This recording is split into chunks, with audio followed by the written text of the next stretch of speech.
গত 5ই আগস্ট অবৈধভাবে জননেত্রী শেখ হাসিনাকে যারা ক্ষমতা হস্তান্তর করতে বাধ্য করেছে, যারা আওয়ামী লীগের নেতা কর্মী নিরীহ জনগণের ঘর বাড়ি আগুন সন্ত্রাস লুটপাট হত্যাযজ্ঞ চালিয়েছে, যারা তোমার ছবি ভাস্কর্য অনুমান করেছে, তাদের বিচার এই বাংলার মাটিতে আমরাই করব ইনশাআল্লাহ।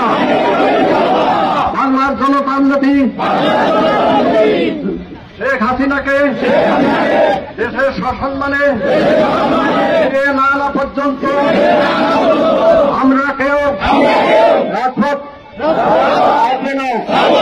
আমাদের আন্দোলন সংগ্রাম চলছে, চলবে। জয় বাংলা, জয় বঙ্গবন্ধু, জয় হোক মেহনতি মানুষের।